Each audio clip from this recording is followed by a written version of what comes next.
I don't know how to. All right. Well, thank you everybody for coming. We'll get going here. This is the public info meeting for the start of the Westside Drive construction. We got a full house tonight here, which is appreciated. It's good. I think we've all been kind of anxiously waiting for this day, and we're all excited to be getting the project going. So tonight we'll just talk a little bit about the project team, go through the limits of work. I don't know if I'm going to feedback or not. Go through some of the limits of work and just kind of re-summarize what the project is.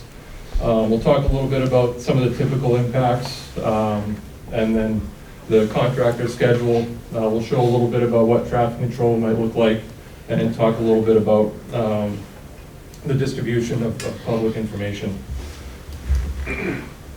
Excuse me. Obviously, this is the project, I guess the whole project team here. Obviously, the town of Exeter, ourselves, Underwood Engineers, and Grenice and Sons is the contractor that's going to be doing the work. I probably should have introduced myself starting out. I apologize. I'm Dan Rochette with Underwood Engineers.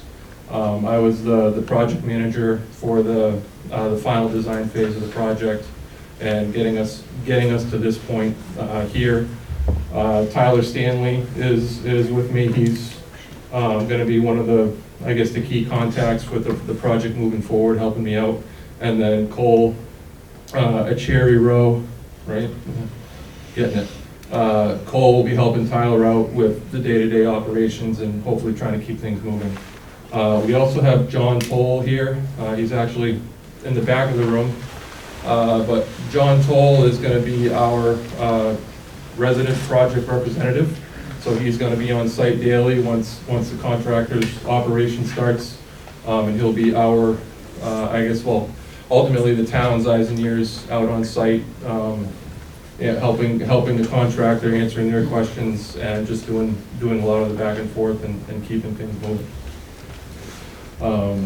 I think just a side note on that, I think we'll talk about the schedule a little bit, but as the project is slowly starting, John is actually working with Grenice on another project, and they ended up being they're slowly wrapping up. So you'll slowly start to see John next week and the following week. So it may take him a little bit before you see him out there every day, but once the heavy work is in play, he'll be there. So as far as the town of Exeter goes, I can pass it to Steve. Good evening, Steve Cronin, Public Works Director. First off, thank you for your patience with this project. I know it's been a long time coming, but construction is finally upon us. I wasn't here for the start of the project, but certainly excited to get you over the finish line here. So we have a number of people on the team here in town that are going to be working on this project. Myself, Paul Vlasic, our longtime town engineer, who actually retired this year, but has graciously stayed on to help see this project through. We have Jay Perkins, our highway superintendent. Kirk Scammon, our highway general foreman. He's not here tonight, but he'll also be out there helping out. Steve Dalton is our water sewer superintendent, so he'll be helping you with any of your water sewer related questions on this project. And we also have Dave Graffius, who is a water sewer heavy equipment operator for us, who's studying engineering and will be sort of getting his feet wet on this project and shadowing some of our engineers. So again, thank you, and look forward to answering any of your questions tonight. And then lastly, with Grenice and Sons, Steve Grenice is here tonight. He's the president and owner of the company. Riley Donovan is the project manager that works alongside him to kind of keep the office paperwork rolling on their end. And then Derek Kowalski is going to be their site superintendent. He couldn't make it tonight, but he will be similar to John Toll. He's kind of the person that's out there on a daily basis for the contractor, and he's another, can be used as another point of primary contact. I don't need to spend a ton of time here on these slides, but this just shows, John and Derek and some phone numbers. We will be providing the town with a PDF of this afterwards. I'm guessing it'll make it to the website and can get emailed out, so this information will be readily available. And I may repeat it a couple times. If I do, I apologize, but I think the key thing I like to say is if we don't know, we can't help you guys out. So I think part of helping making these projects successful is if you, as a resident, have an issue, concern, question, something you need to plan around for a delivery, you know, these guys are out there every day, and that's the easiest point of contact to try to figure something out and make sure that we can accommodate a delivery or a weekend cookout or some sort of big reception you might have going on, that we can kind of help make sure that people can get to your house and whatnot. But you know, we need to know what's going on if we can help you guys out. So real quick, just the basic project limit signs. I mean, obviously it's the entire neighborhood that we're going to be working in. The scope of work, this project was primarily driven by drainage improvements to help eliminate illicit connections to the sewer system. So we're doing improving the drainage system so that we can provide drain services to the properties, primarily internal to the neighborhood, with some pumps that can't discharge to somewhere like going down the backyard or down to the river or whatnot. So that was the primary driver of the project. And in doing so, you know, the town needed to replace the water main through there, and we're also doing a full roadway reconstruction or restoration. And when we're done, it'll be granite curbing and a little less pavement up there. So just real quick on the drainage, we are trying to consolidate the outfalls a little bit. If you've seen some of the previous presentations we've done, you've probably seen this slide. So these yellow dots here are the locations of the existing outfalls or the discharges, and the plan is to keep the 3 that discharge to the river and abandon the 2 that discharge to the back near that wetland area, because the elevations over there don't work, and it wasn't a desirable spot to send improved drainage to there. Again, this is probably another repeat slide, so just on the roadway. Between the existing sidewalk with some of the roadway now is matching that elevation. There's probably about 50 feet of pavement out through the entire neighborhood. So the intent is to narrow that down a little bit, or narrow it down. There's 50 feet of pavement. The travelway is less than that because of some of the existing curbing that's almost flush now, but we're putting 28 feet back. And then the areas that are currently pavement or grass will become turf areas, and that helps reduce water runoff and stormwater discharge volumes. And in doing so, we'll be extending all the driveways and the walkways where they exist to match the new edge of pavement.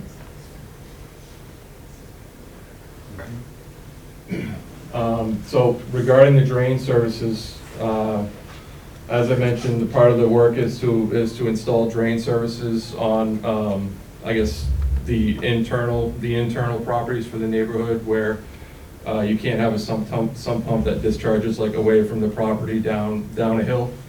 And those drain services will be installed to the property line or the town's right of way to be available for you to come back in the future and extend the drain line from your sump pump to there.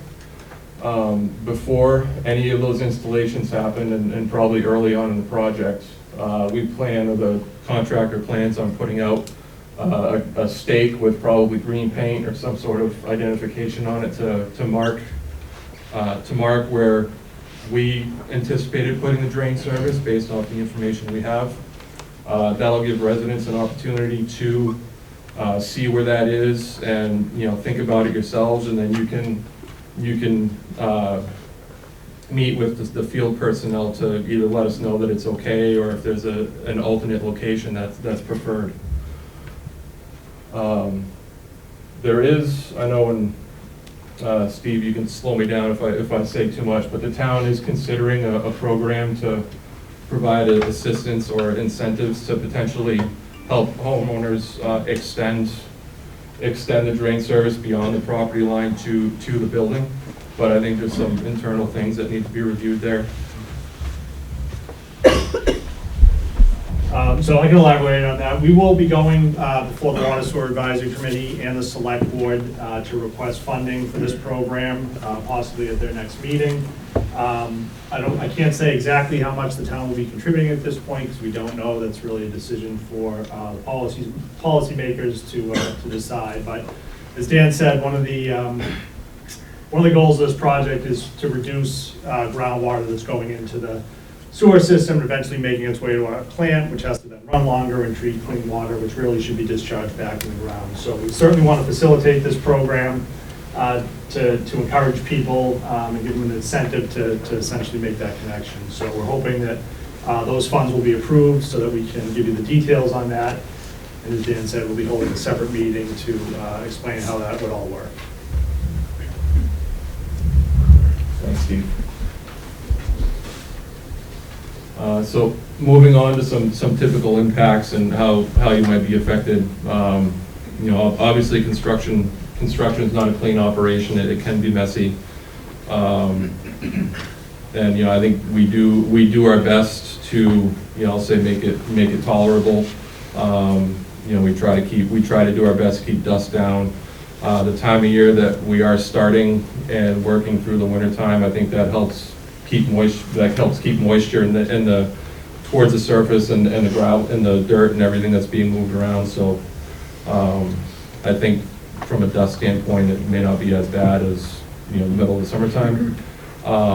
So you know, there will be noise per the contract. It's the working hours are 7 a.m. to 6 p.m. I know in previous discussions with Bernice, they usually wrap up somewhere around 3 o'clock, and especially in the winter time, and it's dark at 4:30 or 5 o'clock anyway. So they're usually not out there in the street in the dark.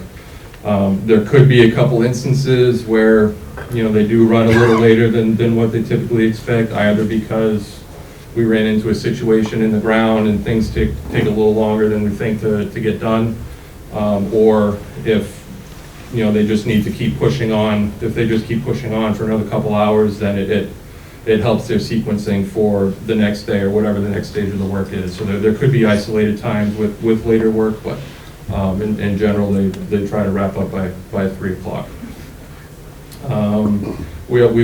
Residences will remain accessible. I'll talk a little bit about traffic here in a second.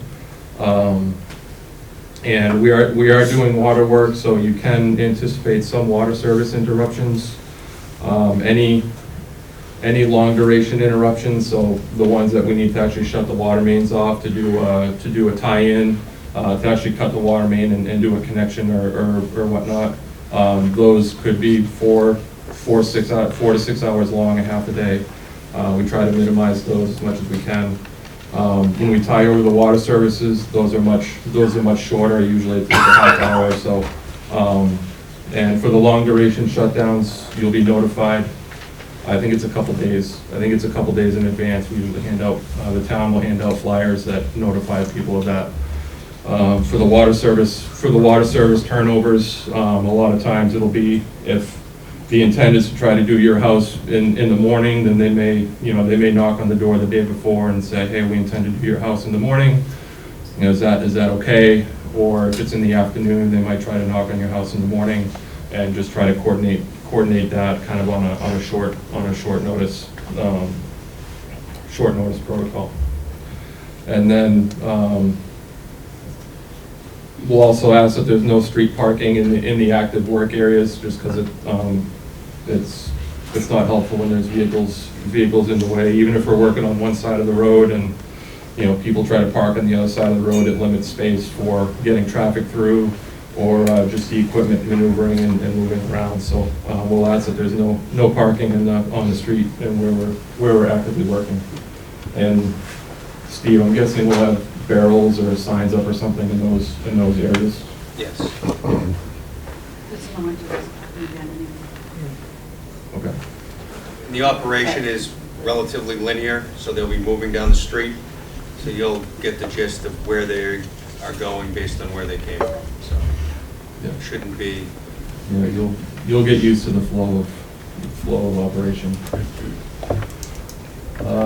So the anticipated startup schedule, once we got everything in place here, we were able to kind of fast track the startup and get things moving here as quick as we could. So Steve and his group, they do plan on start what we call mobilizing next week on Monday.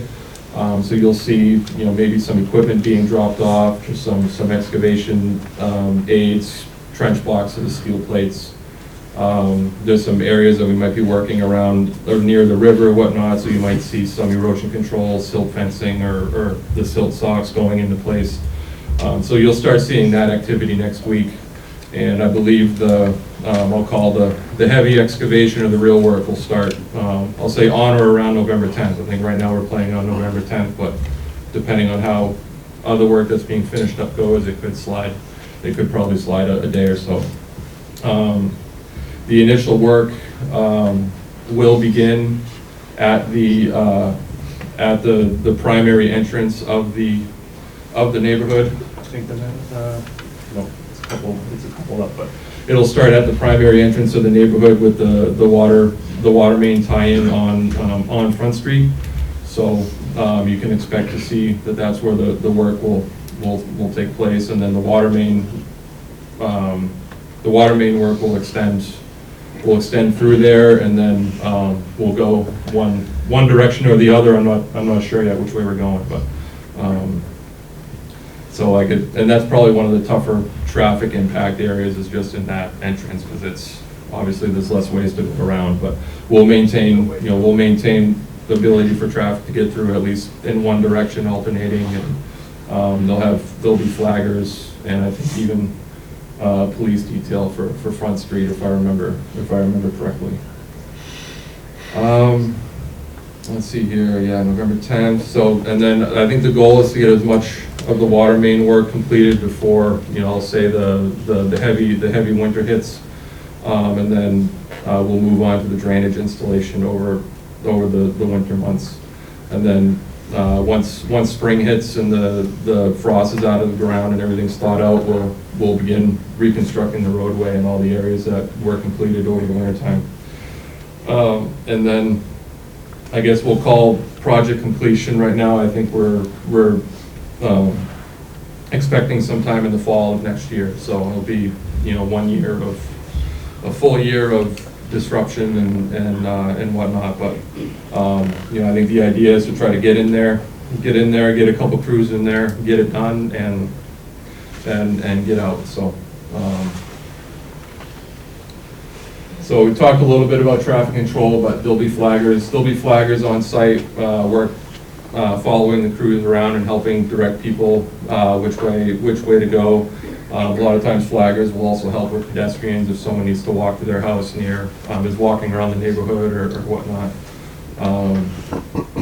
The intent is for, I guess I'll call the section of road or the block of road that they're working on, because there's so many cross streets in the neighborhood and it's fairly easy to navigate. The plan is to just essentially close those parts of the road during the day while they're working. We'll say closed to through traffic, because obviously if you live in those sections, you'll still have the ability to access your property. It may take a second depending on what's going on. If you're coming home and they got some stuff moving around, it could take a second to get there. But the idea is to maintain access to everybody's homes. Yeah, so just kind of a figure on the work zones. Yeah, I think it's pretty straightforward, but this is the primary entrance here. We'll always be letting at least one way through, and then just kind of a quick schematic of what a block looks like, or what a section of road looks like that's shut down. If they're working in the red box area, then you can kind of navigate around the other streets and drive around. Distribution of public information. I have done, Steve, And, you know, even the town, I mean, we've all done plenty of projects now in residential neighborhoods, and, you know, we understand that keeping you guys informed is fairly important, so we'll do the best we can. I think, you know, we may have some message boards up on the main road, or even on the entrance if there's some critical, like paving day, may have a message board up letting you know that, hey, we're gonna be taking up most of the neighborhood, so, you know, anticipate that. Weekly updates, there'll be kind of weekly, the field personnel will kind of meet weekly to discuss what the schedule of work or the work areas might be for the following week. And we'll take that information and provide a weekly update with the type of work that might be going on. And then kind of usually has a graphic of where in the neighborhood the contractor will work. So that'll be, we'll put that together and send that to the town to be distributed to the residents. And then yeah, for scheduled services, I mentioned hand-delivered notices and whatnot. So there could be, you know, if they have a question about where the water service might come into your house, if the service is invisible, if the shut-off is invisible, you know, we may try knocking on doors, and, you know, people may be asking to see your basement, see where the pipes are, and just, that all helps us, you know, with what we're doing in the street. And again, you know, if you guys have any concerns, questions, or whatnot with anything that's going on, you know, I think we like to emphasize that, you know, Steve's group, John, you know, these guys are out there every day, and a lot of times if you just reach out to them and, you know, express your concern or ask your question, you can usually get something resolved, you know, pretty quickly with those guys. So, you know, we ask that that's the first action, and they can usually respond pretty quickly. And I think that's all I had. I don't know, Steve, did I miss anything? Do you have anything to add? Pretty much the gist of it, yeah. Yeah. Steve? Open it up to questions. Okay, yeah, so we can open it up to questions. Just real quick, it's a big group here, so I think in respect of everybody's time, I'd like to keep, like, I guess, I don't want to call them public questions because that's a whole different thing, but the general questions, so maybe just construction related questions. If there's any questions about individual properties or design stuff in front of your property, we did bring a couple sets of drawings with us. So I think if we could try to limit that to maybe after we're done with the general construction questions, just in respect of everybody's time. Yeah, I guess I can start. You? Me? Yep. Well, I have a question and a comment. I'm Allison. I'm at 55 Westside. I just want to, first, my comment is to just give a shout out to Nick Metz, who started our neighborhood Facebook group. I don't even know how long ago, but he's been keeping us all informed, and he's been staying connected with the town and the select board, and I think with the project team. And I don't know if this would be happening right now if it weren't for his efforts. So I just want to give Nick a little and my question is about the flagger and the traffic situation. That's our only entrance to the neighborhood. Is there going to be a flagger like on Front Street too? Because that's an extremely busy road. It's one of the only avenues. So when we're out on Front Street, we'll have police details also. Okay. So unfortunately, the first thing we're going to do is impact every single one of you at once by working at the entrance there. And we'll probably be there for maybe a week and a half. Okay. Then once we're out of there, we'll be back there again when we start the drain work. Mm-hmm. But we understand it'll be difficult there. We'll make sure that traffic will, we'll maintain one lane of alternating traffic. Yeah. Not in that portion of the road, we'll have flaggers in addition to details to make sure we're not impacting too many people out on the main road. Okay, yeah, I mean, we all know what's going on. I was more concerned about, I mean, people fly down Front Street in front of our road, so it's good that there's going to be police there. Thank you. Yeah, and then the flaggers are, you know, it's flagging companies, that it's people that flag every day. It's all, you know, they're all certified. They have radios to be able to communicate and whatnot, and they usually communicate pretty well with the police if there's details. So it should be okay. Purple shirt? Sorry. I have a few, but I think they should be pretty easy to answer. Nicholas Metz, 1 Tilton. The drainage, the sump terminations Mhm. at the property lines, what are those gonna look like? How deep are they gonna be? What can we anticipate if we are gonna work with another So- contractor to make that termination? Yep, so usually they're left, pretty shallow. I'll say pretty shallow, you know, three-ish feet down. It's a 6-inch, I'll call it a corrugated polyethylene pipe, so it's a 6-inch pipe. And we'll just have probably just have some sort of cap on the end of it. In front of it, we'll put what we refer to as a witness, so some sort of a wooden stake. So when they go down to find it, they'll know where it is. Perfect. Yep. That makes sense. We gonna expect surface water supplies at any point? Is it gonna go to a temporary service? It's not, surface? because we're It's all doing this in the underground? winter, it's all gonna be done parallel, which is why he had mentioned water outages. At this point, we anticipate individual outages when we tie your services over from the old water to the new water system, which we'll coordinate house by house when we go to do it. And then at the very end of the project, when we eliminate the water system for the entire neighborhood, the old system, there'll be one single shutdown for that where everyone will be notified 2 or 3 days in advance. But during the construction, because the existing water system is live and we're running in the ground also, there's a chance that we run into a utility strike where we hit it, where we didn't know it was there or it comes apart, and we might have water outages that are unanticipated. But that was why Dan had mentioned that there's a chance we'll be there late. We hope we have none of those. They happen sometimes, but we'll be there and we'll have the parts so that we can repair them.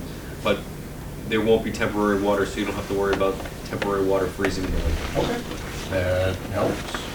The outfall schedule, you know, that's more, it's individualized, but what is the timeline for the outfall interactions with the individual abutters? So the initial interaction will probably happen next week when we'll lay them out and install the erosion controls. So the areas, we have a temporary easement, for a permanent easement, and then a wider, I believe, construction easement. We'll lay the construction easements out and maybe offset a foot or two in, and we'll lay the erosion controls in those areas so you'll see them marked clearly. But you probably won't see excavating happen there until, I would say, mid-December at the earliest. Okay, makes sense. Last one, construction trailer. I know you said there's gonna be on-site representation. Is there gonna be a construction trailer of some sort, or is it just individuals in cars? It's or- individuals and vehicles. Okay. That was our plan at this point. We have an office in Portsmouth. Most of our guys work out of trucks. Derek will be on site full-time, actually probably starting tomorrow, because he'll be walking the neighborhood. He'll be, and I'm sure John will be there too, but he'll be on site. Yeah, and John has the Underwood logo that, you saw at the beginning. John's got Underwood logo on his vest. I think all our guys have that now and stuff, so it should be pretty easily recognizable. That's all I got for now. Thank you. Yeah, black hoodie. So I got a couple of questions. I'm Rob Baker, 7 Scammon Lane. Been there since '97. My son's Ross Baker, by the way, just Okay. out of the Concord office. Yep. But he just moved. But how much say am I going to have in? We had Underwood come in and look at the basement. In other words, I don't want to have to move my current sump pump hole where it is in my basement. So I want to make sure, because I got a pretty good idea where I want the line, especially if I have to do my own digging, because I'll do my own hookup maybe. But as far as a non-licensed person can probably go, but Yeah, to so- the new hookup. But, So the intent of. since you're not bringing it all the way to my foundation, I'm just kind of curious, how much say am I going to have in the placement at street side? Yeah, so the goal is to put all those in the areas that are most beneficial and inconvenient for the homeowners. That's part of the reason why we want to lay them out in advance, so that you have an opportunity to look at them and then provide field feedback with the guys in the field. Yeah, because if your sump pump's over here, we don't want to be putting your connection over here and then you having to cross your Which is entire exactly yard my and point. driveway and all that, so. And that work is months away. No, I know that. Our The goal- schedule, But right. our goal in the next 2 weeks is to have all of the proposed locations marked out based on what the engineer provided to us, Perfect. so that we have at least 3 or 4 weeks for you guys to give us feedback and us to move those stakes around. Perfect. And even depend, I know some people have work schedules, they might be gone all day when the guys are out there, so if you're struggling to find someone or whatever, I'm guessing you can feel free to just pick the stake up and put it where you want it.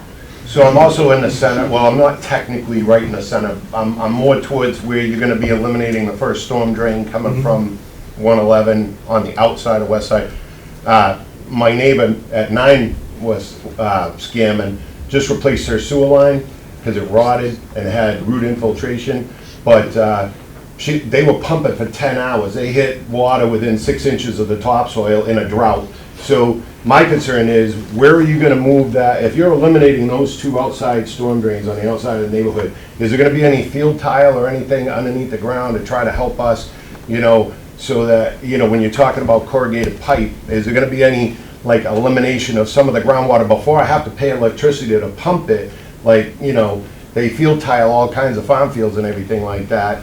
And since we're still going to an actual active catch basin before it goes into the river, is there gonna be an opportunity for the neighborhood to kind of not be every house is a boat sitting in a lake? Because that's basically what's happening when the water table goes high all the time, and I'm pumping in August. Right. And then my neighbor can't pump into his yard because he'll be giving me water. So, is there gonna be any opportunity while you're digging the streets, if you hit water, like when they pre-drilled the test holes outside of 9, scamming on Westside, they hit water, I know, because I know the kid who did it, and they hit water within 12 inches 2 years ago in August when we were in another drought. So I'm just wondering, if you're eliminating those 2 storm drains, where is all that water gonna go that was going into those drains and out So into? the way that the sequence for the drain installation is, we start at the outfall and work our way away from there. So at no point are we always start at the low point and work our way up. So we won't be eliminating things until new things are installed. No, I understand that, but I'm talking about new opportunity, because obviously those haven't been working the best for us on that outside because they're at that higher elevation that you're talking Yeah, about. so I'll start by just saying the goal of the project was not to lower the water table. Obviously, that's a tough task to do in this area. We are installing some under drain up in this upper section of the neighborhood there, because, I think water, as you guys know, water's always pumping out of the ground over there and whatnot. But what I'm saying is, obviously, the elevation of those particular storm drains when they first were put in, like you said when you started your presentation, they're at the wrong elevation. That's why you're eliminating them in the first place. So I was just wondering where the water's gonna go. Are those gonna still remain? If you're eliminating them, is it just you're moving the water to exit outside on the other side? Are you Yeah, bringing that water so over? there's a few things. When we install the new drainage, all the new drainage pipe all gets encapsulated in stone. So it's not gonna dry the neighborhood out, but it does give a place for water to go. Seeks its own level. Correct, yeah, so, and I know in areas of high groundwater, once we've gone through and done a full drainage overhaul, there's been I'll say a noticeable reduction in groundwater.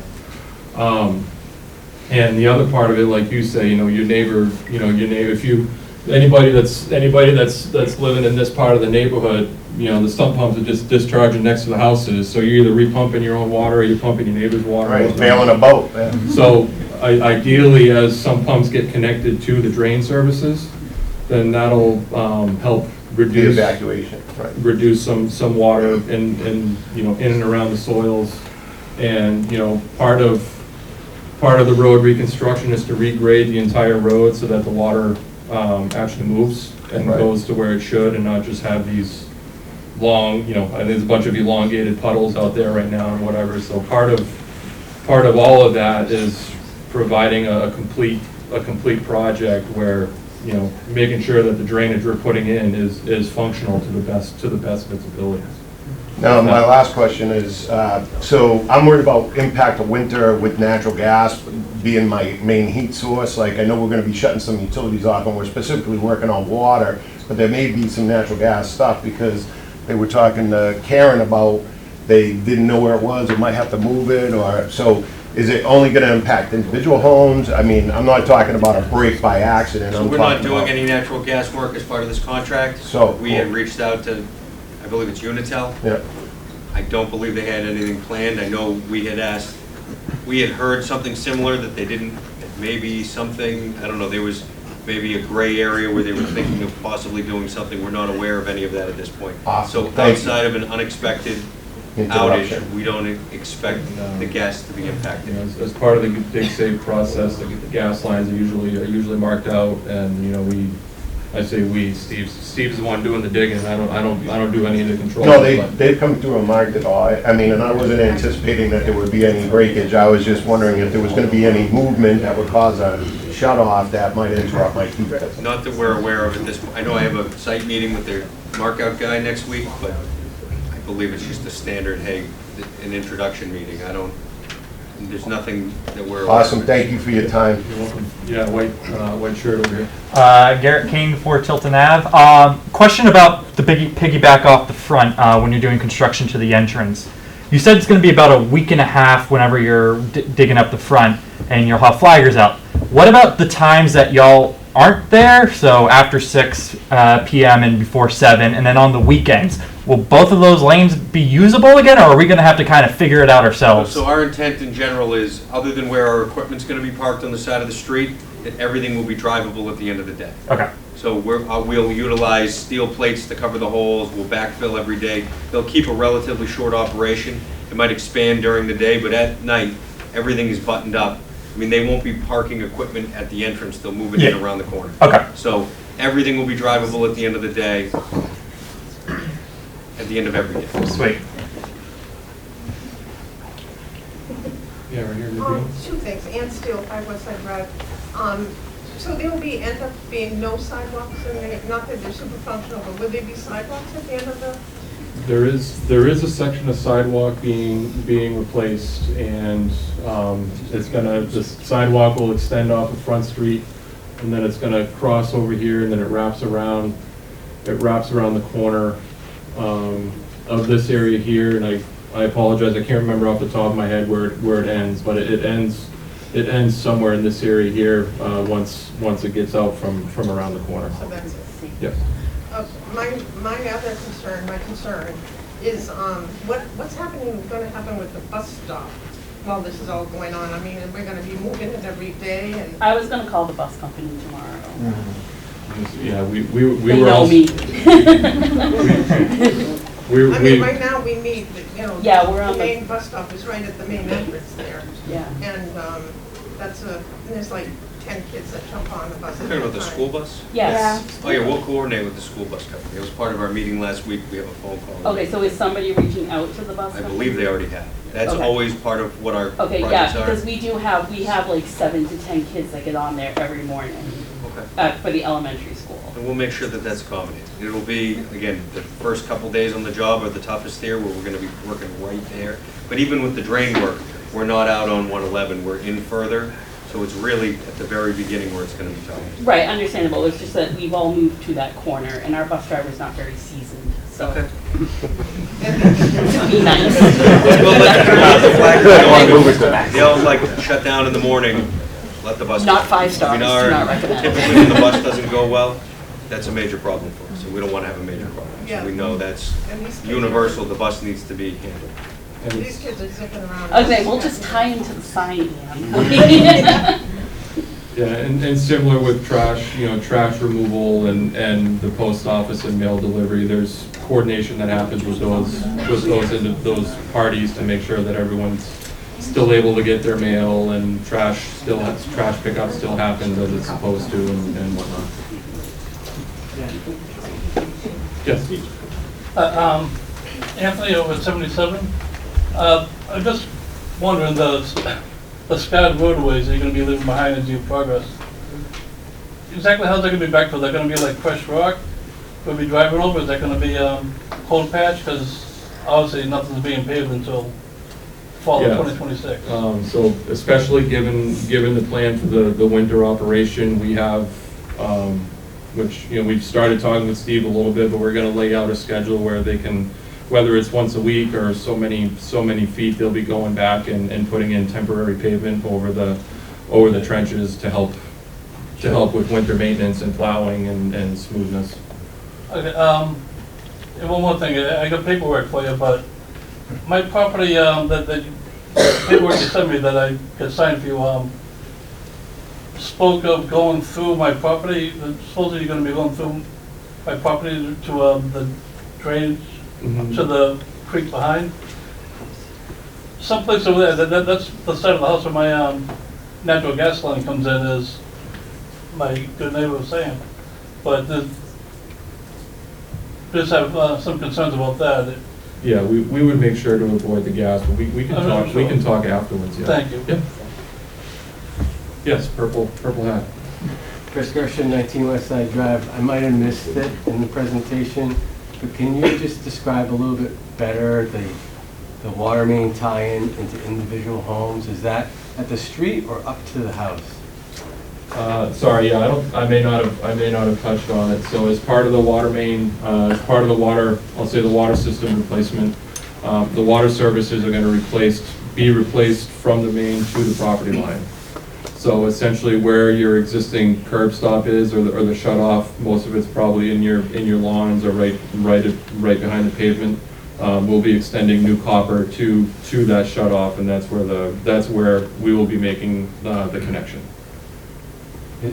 Also, is there any procedure to purge a 5-gallon bucket of mud from entering into the appliances in the house? Yeah, so they'll, when the water line is, before the water line is connected, they'll purge, they'll purge the new run of copper that's crossing the street. And, yeah, and it's usually recommended to, there might be some error, you might experience some error come through and whatnot. And lastly, back to that first corner coming in from a little bit south of the bus stop. That's a very tight blind side corner. I thought I heard something to be done about that. I don't know if the sidewalk is gonna be on that side. Yeah, it's gonna be on the outside. So the sidewalk is on the outside here. But you still can't see going the other way. Around the trees. Just We'll shut really back there. close to the Yeah, road. right there. Yeah. That's it.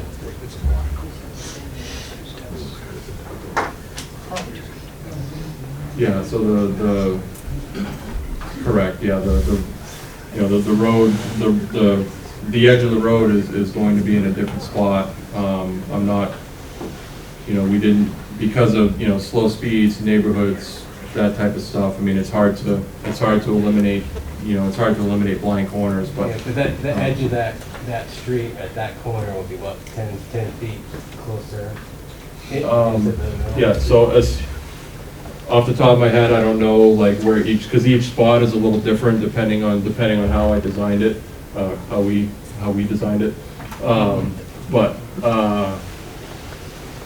essentially, I tried to center the new road in the existing pavement as much as I could to try to balance the new grass and so that there wasn't 1 feet of new lawn on one side and 15 feet of new lawn on the other side. We tried to balance, that a little bit to make sure it was even throughout. Thank you. I didn't think I should. Two questions. Herb Moyer, 51 West Side.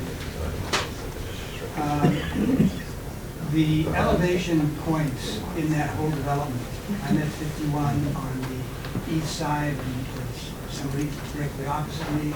What's the elevation difference between the west side of West Side and the east side of the development? I don't remember the numbers off the top of my head. I know this is I think the higher side is over in here, and then it gets lower. It gets lower as you get to this corner. But would it be true generally that the center of that area is the highest, so that's going to be going both toward my house and toward the other guy's? So the ridge, without getting into too many details, the ridge line's kind of right along here. So everything from here down goes this way. Everything from here up goes towards this. So whatever surface water is flowing this way is gonna get picked up by new catch basins and new drain piping, and it's gonna be run down, these streets to the improved outlets, if that helps. My neighbor, Sharon Anderson, and I, years ago, we've been there 53 years, agreed that the town could put a culvert going down to the brook behind our home. And when we have a heavy rainstorm, there's over 12 inches of rain at the edge of the sidewalk there, easily. And it's a huge puddle, and it goes down that culvert pretty quick. That's supposedly being taken out. Yep. Do you anticipate that all of the catch basins are gonna handle the same amount that the large pipe underground would handle normally? So we've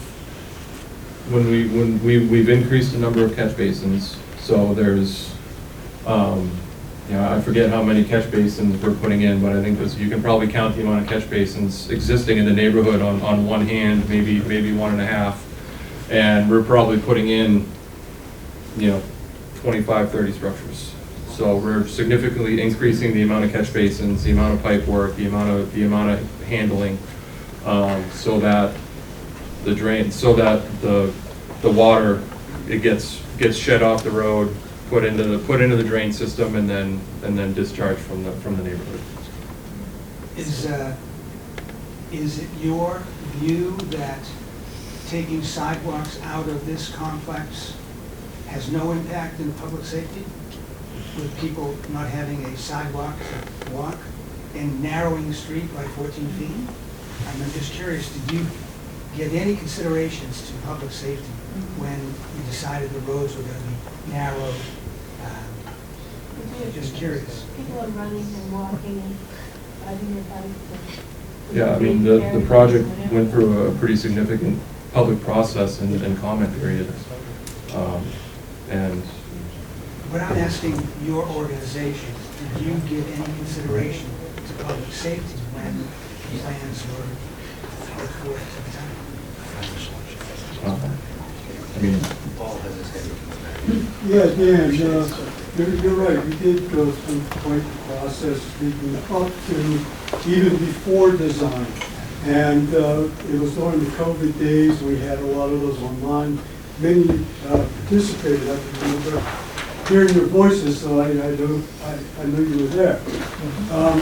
It was really a community decision that helped guide where the sidewalks are going to be. And it was kind of close there too, of people that wanted sidewalks around the perimeter or no sidewalks at all. And what we finally settled on by a vote or a consensus of who was at those meetings to provide only a replacement sidewalk at the entrance and then down to the bus stop that we already talked about. So I just wanted to remind folks of that process. I believe there's a few hands up, but I believe the red sweatshirt and the black hat, I know you had your hand up. Yeah, kind of a new subject. There's been no mention of fire hydrants. Are we getting new fire hydrants, the same fire hydrant? Are they involved in the project? Yeah, all the fire hydrants are all being replaced. I believe they've all generally been being replaced in their existing locations. The locations will be set based off the new edge of the roadway. But yes, all the hydrants. Quantity and placement doesn't really change, other than to accommodate for the wider road or the narrower road. Correct. Yeah. Yeah, I forget who was first, but I'll go to the front corner here.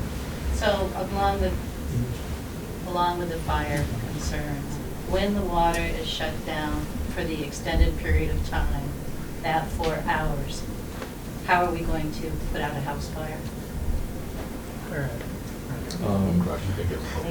Anyway, I guess. We need a public work or something. Yeah, I mean, I know that's all Coordinate with the fire department. Yeah, that's all coordinated with the town public It's a works. relatively standard process that we. So most of those 4-hour shutdowns are gonna be isolated to individual services at a time. So as a whole, unless there's an interruption from a utility strike or something, There's gonna be very few instances where the entire neighborhood is shut down. Except when we're working in that front. Yes, except when Entrance? we're working in the front, yes. So that time, we looked at ways to try to minimize that shutdown, using construction methods that allow us to do live taps and tie things over quickly. So it'll be a short period of time, but that'll probably be the one time right off the bat where there's a shutdown of the whole neighborhood. Other than that, it'll be probably isolated to And at each that individual. point, we'll request something from the fire department to be available inside the development. We may have a fire detail. They'll be, obviously, they're notified anytime we have a large interruption in service, so. Okay. Two other things, and then we'll go talk out back, okay? We live at 53 Westside Drive, right next to the Herb.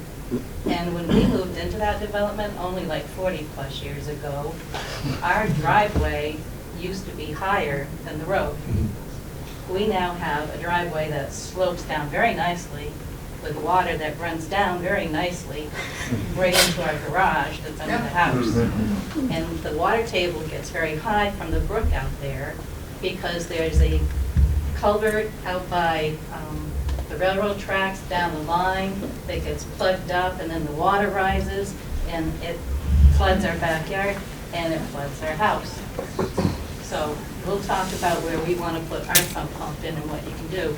My concern will be, and we can talk out back, is if we start directing more water to that brook and that culvert is plugged down under the railroad bridge, railroad tracks, we're screwed. So when we do a roadway redesign, I have cross sections that are cut every 50 feet of the roadway and at every driveway. So I'm not only looking at just one center line going around the neighborhood. I'm literally looking at tie-in elevations at each driveway and walkways and whatnot to make sure that I'll say we're not making any conditions worse. We're not going to go and regrade your entire driveway so your entire driveway pitches towards the road. But what we're doing within the right-of-way, the intent is to try to keep everything moving to the edge of pavement and into the new drainage system. There's a lot of time spent, almost microanalyzing every single driveway and making sure everything's draining in the direction it should be. And I have last thing, and then I'll shush. Disappointed about the sidewalks. Right now, I go for a walk every day. I take a cane with me because I have some balance issues. I can't walk on the sidewalks because they're not all there. And now the road's going to be narrower. I do have safety concerns about that. But I'm one person. But we have people that are pushing baby carriages, young children riding bikes, just learning to ride them. The street is our main activity area. That's a good trick or treating. It is our main area. Because people have very small property. Their lots are very small, very small. So they're in the street. That's the reality. I believe there was a hand in the back. So say that I'm Joanne, number 31.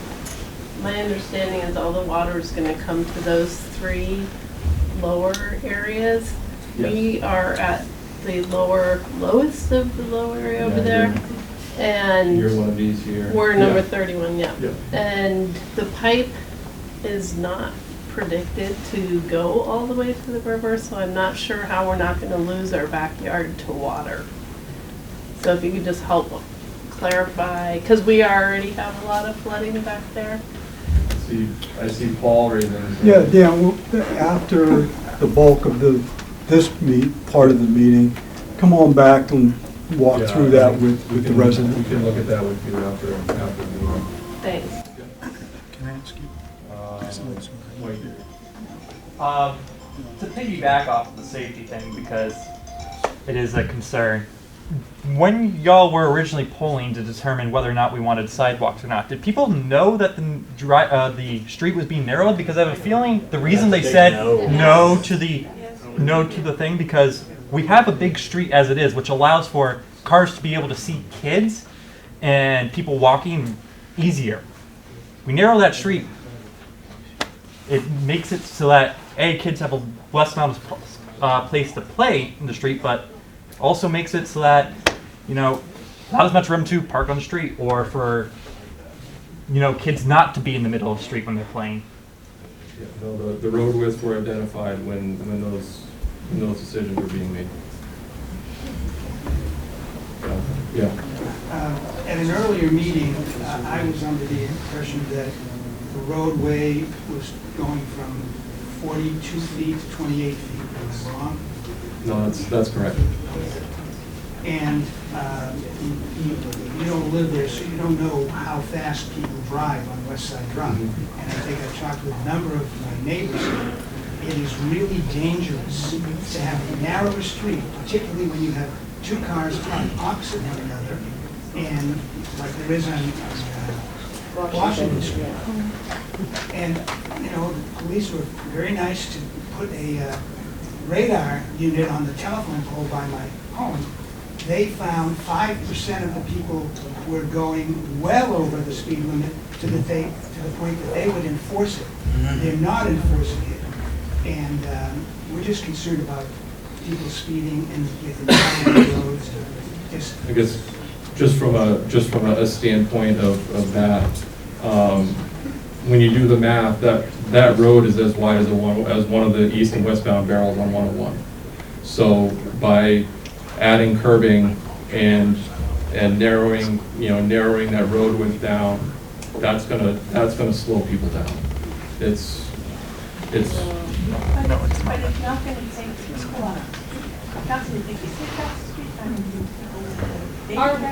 The new road is going to be like kind of a normal road, right? yes. Yeah. So We've just been spoiled. We have been spoiled. any other general questions? I think there might have been another hand up. I can't remember. Hi, I'm Mark from Maple Silvio. Back to the replacing the water.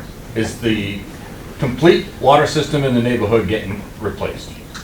Yes. Okay. Within the public right of way. Yeah. All right. Is anything happening with the sewer system? No. Okay. Many people in recent years have had to replace their sewer lines from their house to the sewer system. Would this be a good opportunity for others to have their sewer line replaced, since the neighborhood's going to be tore up anyways? I guess it's not part of our scope or our contract. So just from a disturbance standpoint, because the neighborhood's already disturbed and the equipment's there, and if someone wants to just do their service now while there's already construction going on, then yeah, it would probably be a convenient time to do it. But as far as the contractor, as far as not the touching contract any of the goes, sewer lines. I know they were replaced 20, 30 years ago.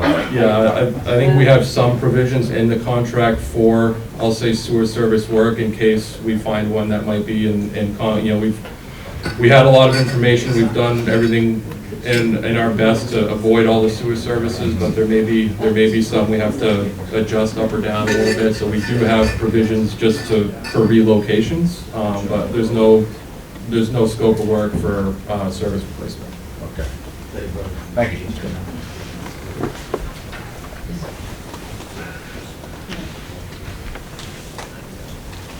All right. Well, I thank everybody for coming out, and appreciate your time.